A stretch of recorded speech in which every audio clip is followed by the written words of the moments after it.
Hello everyone, it's great to have you all on board. It's another time with Tutor Ayo, and in today's tutorial, it's going to be a continuation of the course POL215, part of Voluminous 1. Alright, gradually we're getting there, and we've been talking about political thought from different political philosophers, and we've been able to talk about Socrates, we've been talking about Plato. Alright, and today we'll be talking about Marcus. All right, so I'll be talking about Marcus, and hopefully there'll be enough time to talk about some other great political philosophers of their time that their work is still rubbing on us till today. With this being said, let's just get into it. Okay.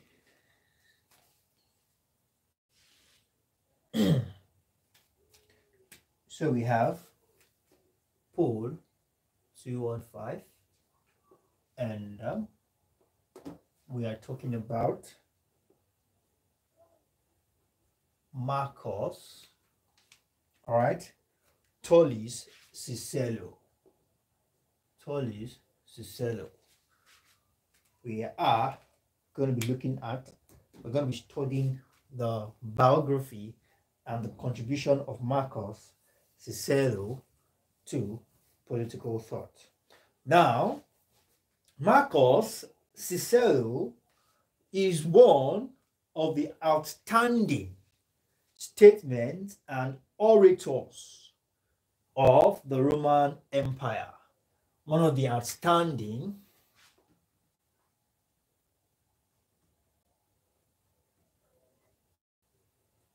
all right, statesmen and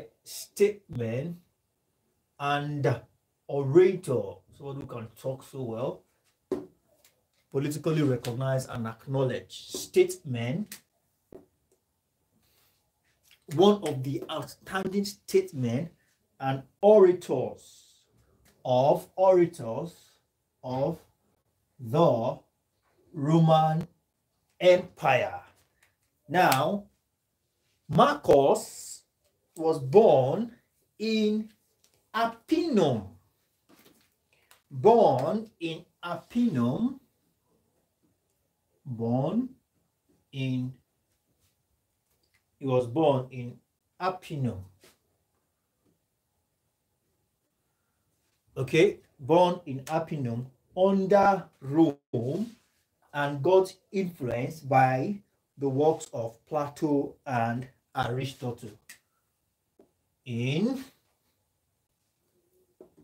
Let's use under Rome, all right, influenced by the work of Plato and Aristotle.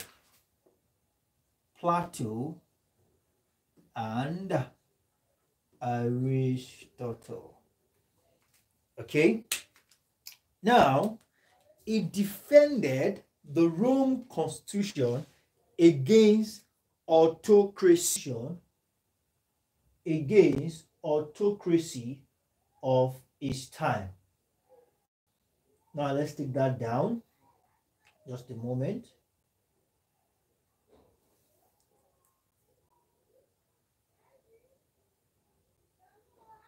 Okay, now just a moment.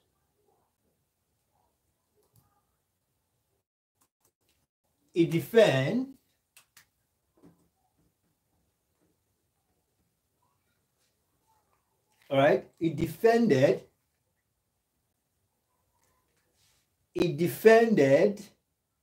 the Rome constitution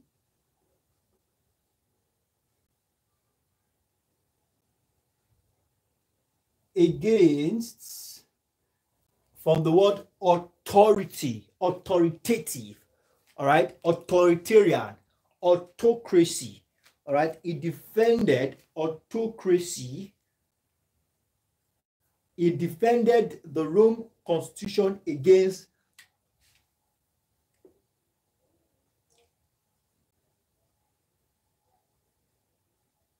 in his time. Now, when we say autocracy, we are simply talking about absolute power in the hand of an individual. And you know, it is said that absolute power corrupts absolutely. Okay, so it defended the Roman, all right, it defended Rome constitution against autocracy in his time. Consequently, his works, which represented a form of Stoicism, all right, were preserved for the reading public at all future times. Okay, when we say Stoicism, what are we talking about? We are simply talking about the teachings, all right, the teachings of the development of self-control, Stoicism, the teachings and the development of self-control as a means of overcoming destructive emotion, as a means teaching and development of self-control as a means of overcoming destructive, all right, destructive emotions. Okay, philosophers hold that becoming a clear and unbiased thinker, philosophers, they believe that before you can become a clear and unbiased thinker, you need to allow one to understand the universal, all right, reason, which is logos, and by so doing, you need to subject yourself. Now, the merit of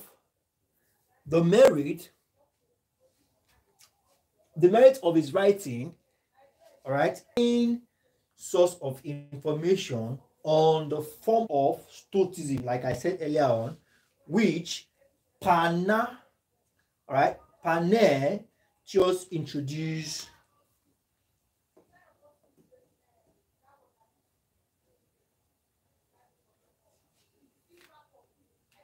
Okay, Pannae is actually Pannae, all right, Pannae Theos introduced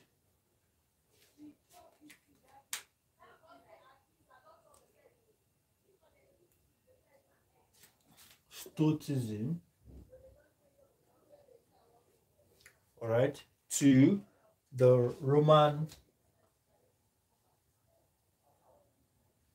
public. Okay, Panachius introduced Stoicism to the Roman public. This was based on the work, all right? Are we together? Now, his political writings, Marcus' political writings, formed the main source of information on the form of Stoicism, all right, on the form of Stoicism, which Panatia, all right, Panaitius introduced to the Roman public. Now let's continue. Now, Panaitius, all right, was an ancient. His full name is Panaitius of Rhodes. All right, Panaitius of Rhodes. He was an ancient. Speaking of Marcus, his outstanding political,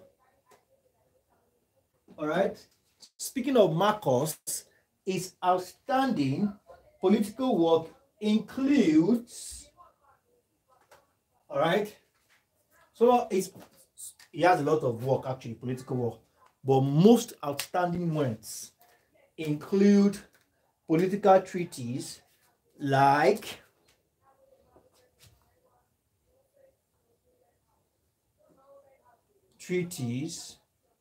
all right, like political treaties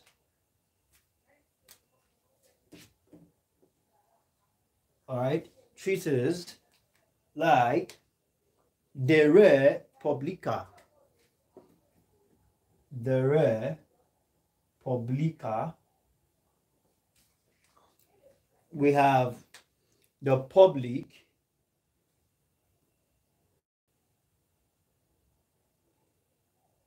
we have, okay, the public 15, the public 15, that's 51 BC, that's 51 years before Christ. And we have the legibus, the legibus, okay, the legibus, yeah. So some of his outstanding works. Now let's continue.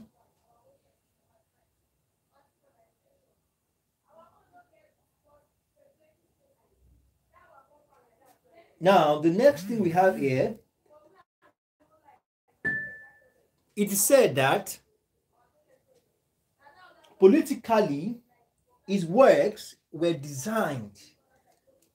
Politically, Marcus' works were designed to restore the Republican Constitution in the form it was before the revolutionary tribute of Tiberius Gracchus.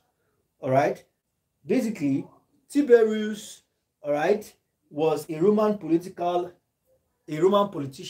best known for his agrarian reform law. When we say agrarian, now we're talking about law that has to do with agriculture. All right, reform law entertaining the transfer of land from the Roman state and wealthy landlord to poor citizens. All right, so what we have here is that he described, now politically, the works of Marcus was to restore the Republican Constitution in the form it was before the Revolution Tribunate of Tiberius Gracchus. And like I said, Tiberius Gracchus was a Roman, all right, politician popularly known for his agrarian reform law. Okay, now Cicero's contends that natural law of reason is the basis of all other laws.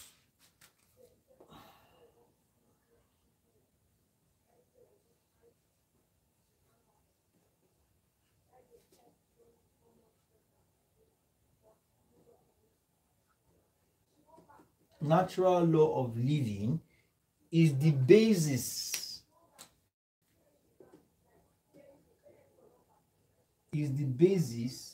of all right, is the basis of all other laws, of all other laws.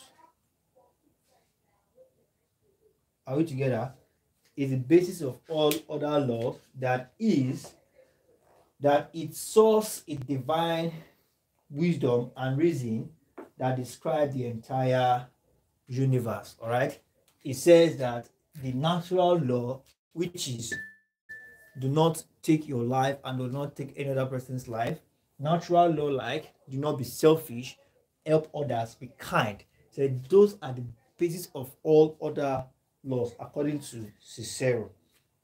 Okay, now we have that as that.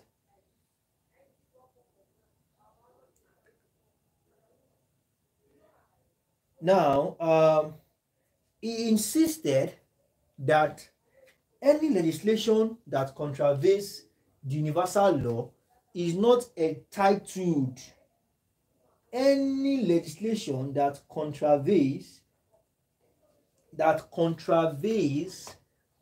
what we call the universal law is not entitled to be described as law. All right, it's not entitled to be described as law because no ruler or people can invade it.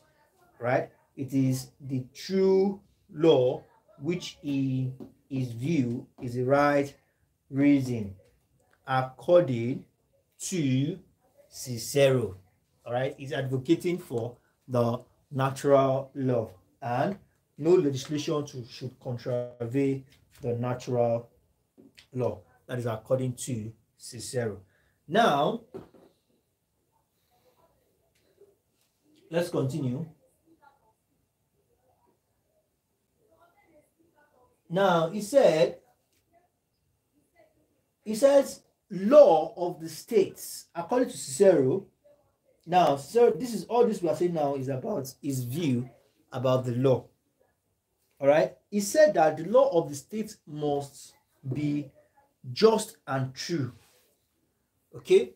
The law of the state must be just and true to deserve being termed as law, and that such law must protect. Okay. Such law must protect the citizen and the state, as well as safeguard tranquility of human life. That is according to Cicero. That is his view on law. Now let's talk about his view on the state. He associates the origin of the state with man's natural gift of social spirit, which draws him always to partnership. Let me clean the board so we can take that down. Okay, so we are still talking about Marcus Cicero, and now we are talking about his view about the state. And in as much as we have talked about view about the law, now we are talking about his view about the state. Just do this so you can have space to take in.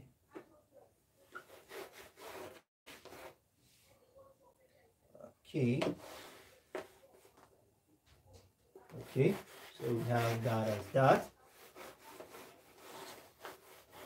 Please don't forget, you are yet to submit your notes. That is highly essential.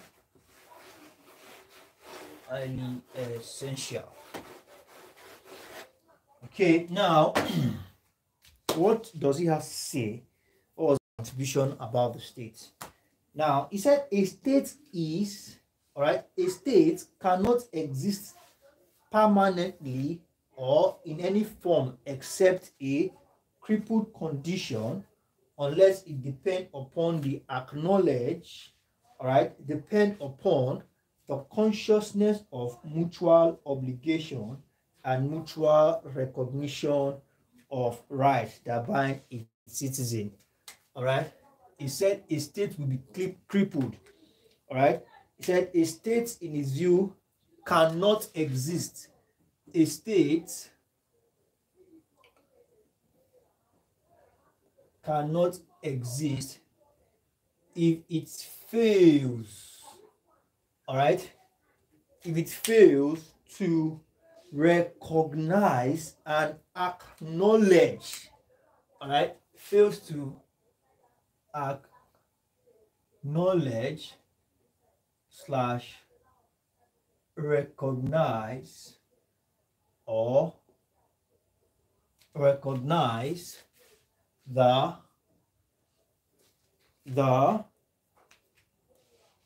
right that bind its citizens together.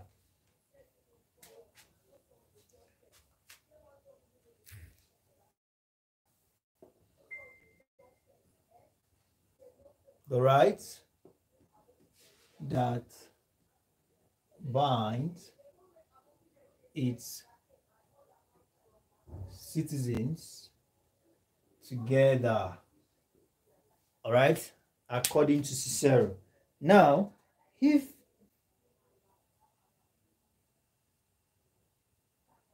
so, he said it is therefore seen, a state is therefore seen as a moral community, a group of persons who in common possesses the state and the law. That is according to him. He said, if all this is being acknowledged, then we can refer to that gathering as a state, okay, a moral community, and a community that abides by the law.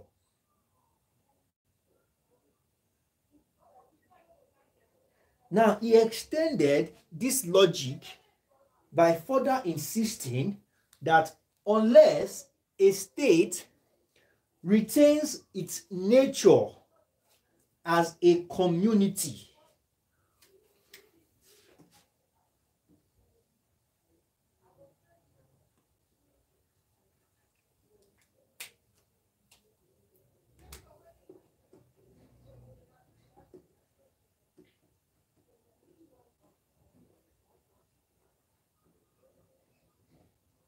its nature as a community for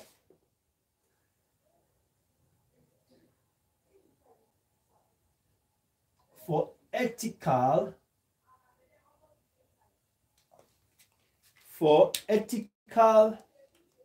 purposes.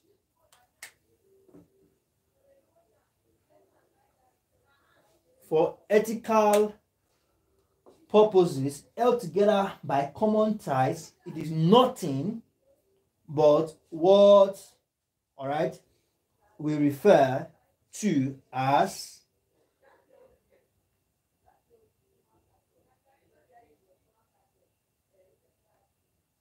it is nothing but refer to as a highway robbery on a large scale. Now let's take that down. Ethical purposes held together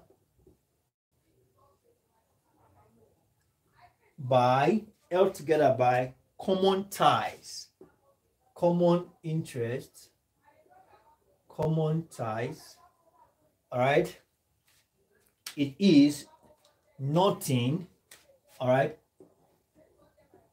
it is nothing but highway robbery.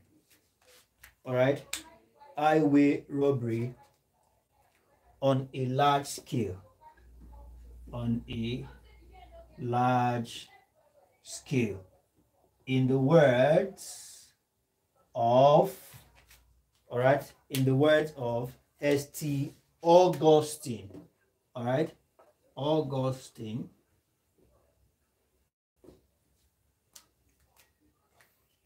Okay, so Marcus said that unless a state, we are talking about his view about the state now. We've discussed his view about what the law is. So now, his view about a state, he says, unless a state retains its nature as a community for ethical purpose, held together, not dividedly, held together by common ties, it is nothing but what St. Austin calls highway robbery on a large scale. So we have that as that.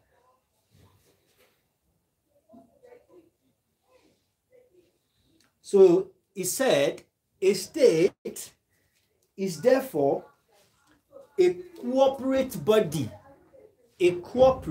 body whose membership is in the possession of all citizens. All right, corporate membership, right? A corporate body now. A corporate body where we have membership is in the possession of all citizens and supplies its members with the advantage of mutual aid and a just government. All right, membership. All right, supply. All right, just government. Government. Okay, so we have that as that. Okay, Cicero's thesis revolved on the emergence of a perfect state based on mixed constitution, whose principle will evolve from historical development of Roman constitution. So what are we saying in essence? According to Cicero, all right, he gave his own view of what the state should be, all right, and if this is less than what it is, then that state is not what calling a state, all right. It is nothing but a highway robbery on a large scale. Okay, so I think this brings us to the end of Marcus, view and his political, although little is what we can say. All right, basically what we have just done is just extracted little from his political view, from his view of political thought. So just that's that for that. So now we're going to talk about Montesquieu. All right, we're going to talk about Montesquieu right away. He's also one of the greatest philosophers of his time.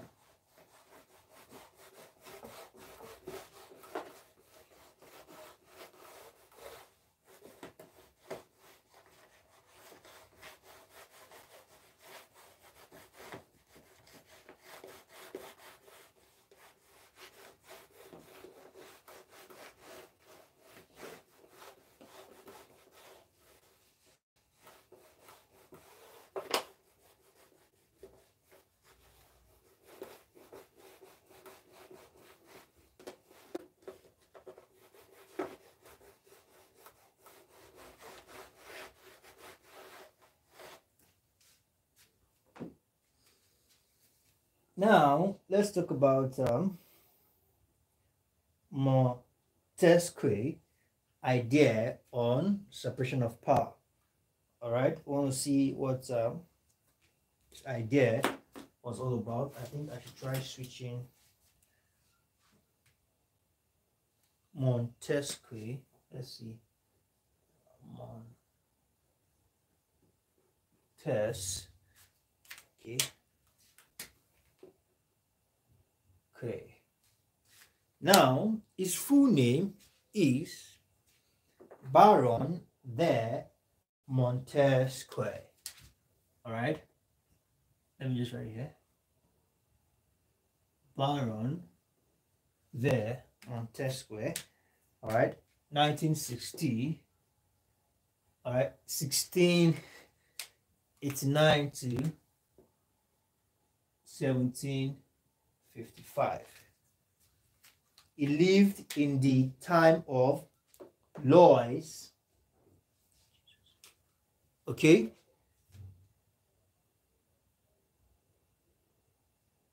Are we together?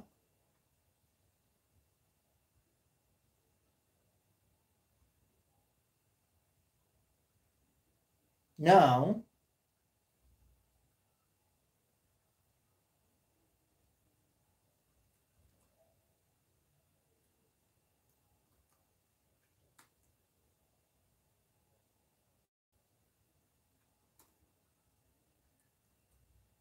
so Baron the mosquito, all right,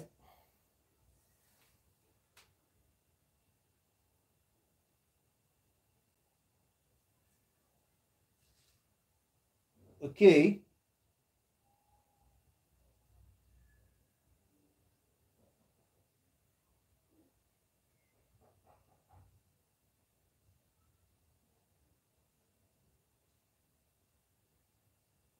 just trying to quickly adjust mine.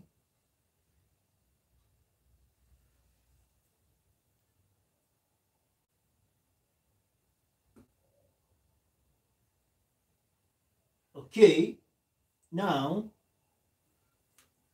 Baron de Montesquieu 1689 to 1755 lived in the time of Louis XIV.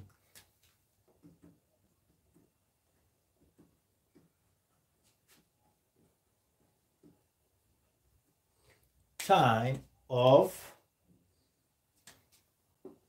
please, if you're on the stream and you are yet to subscribe to the channel, or you are yet to say hello or something so we can acknowledge your presence, please do that now.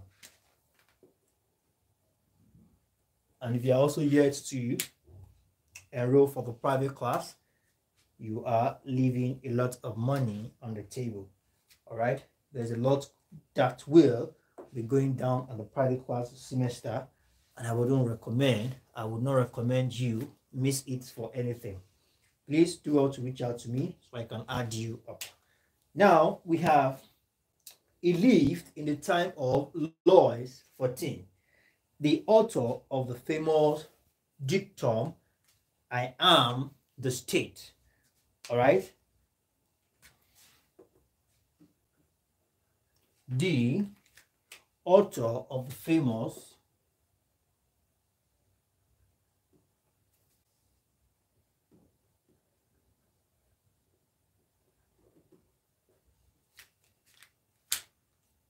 dictum, excuse me,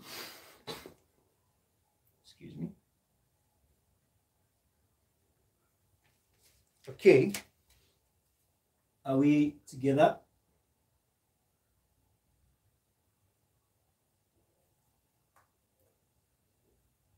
Awesome. That's good to know. So let's continue. Now,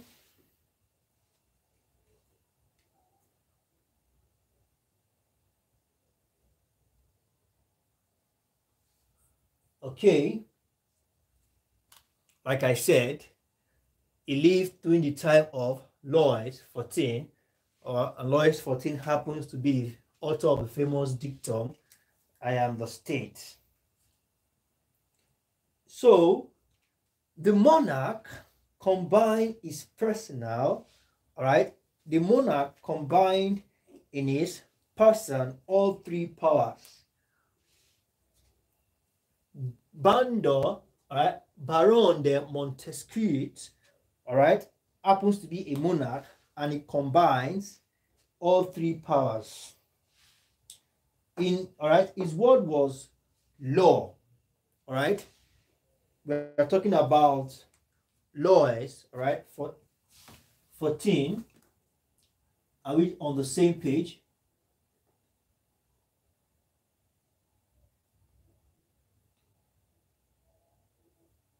His words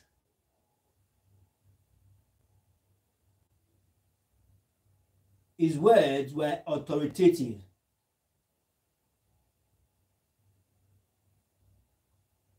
It was a time of tyranny, a time of dictatorship in the history of France. It was a time of tyranny. Mr. Swayam, do you offer the course POL215? I think I saw you this afternoon. You were in class this afternoon while we were taking the course on security development and planning. This course is political science. It's a course, one of the courses the Department of Political Science takes, and it's all about political thoughts. Okay, I told you to reach out to me using the website. You haven't done that. Do well to do that after this class. All right. So Montesquieu lived during this time in France, and basically this person called Louis XIV happened, all right, this person called Louis XIV happened to be a dictator, Okay, he is the author of the dictum, I am the state. He believes he is the only right person who has the right to rule France. All right, so this man combined, all right, he combined all powers, all right, all three powers, the legislative, the executive, and judiciary. He combined all these three powers, and his authorities were unquestionable. His words was law, and his authority were unquestionable. There was no liberty for people under such aggressive and despotic government. Now, during this time, it was the time of Montesquieu. Montesquieu happened to visit Great Britain, and he was tremendously impressed by the spirit of freedom prevailing in Great Britain. He was like, wow, such a thing exists. He was impressed. Okay, he tried to find out the cause of the liberty of the British people. Montesquieu advocated for the separation of power as a device to make government safe for the governed. So permit me to just write M. So whenever you see M, just know that Montesquieu is what M stands for. He advocated the separation of power. Montesquieu advocated the separation of power, because he's well exposed, and he realized that what the sort of government in his country is nothing compared to what he saw in Britain. And he advocated for the separation of power as a device, to make the government safe for the governed. Okay, now we have that as that.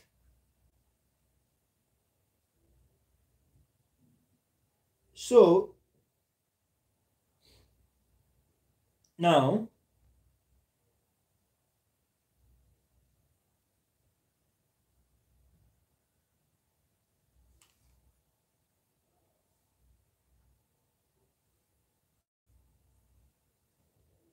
okay,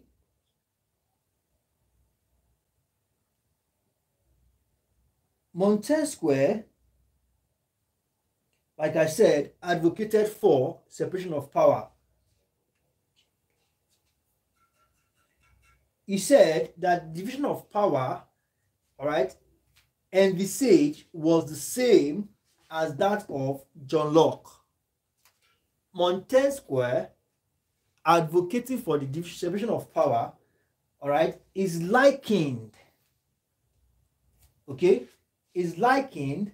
to that of John Locke, except that renaming John Locke executive power, he called it judicial power.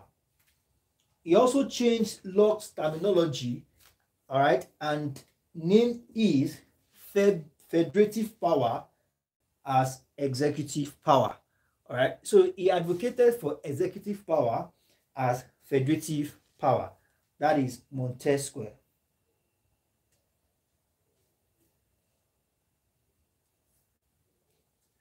So with this, it has raised a lot of controversy among students of political thought whether Montesquieu contemplated an absolute or limited separation of three powers. The practical effect of Montesquieu's principle of separation of power is that he had a great democratic appeal. All right, the practical effect the practical effect of Montesquieu's advocacy for separation of power. All right, the practical effect was that it had great democratic appeal, and it soon became the political dogma. Now, Montesquieu gave a flip to French Revolution. You know, all these things being exposed, saying things that things can be done well, but unfortunately, the so-called Louis XIV would not, all right, want to back down. All these advocating here and there by Montesquieu actually led, right, gave a flip, right, to French Revolution. Okay, so that was why his work were renowned in the history of the French, in the French history of the French, the history of the French. So we have that as that, the French. Now, I think on this note, we'll call it a wrap for today. And in our next class, we'll take it up from the biography of John Locke. The biography of John Locke. All right. Thank you very much, everyone. Let's do well to submit our notes.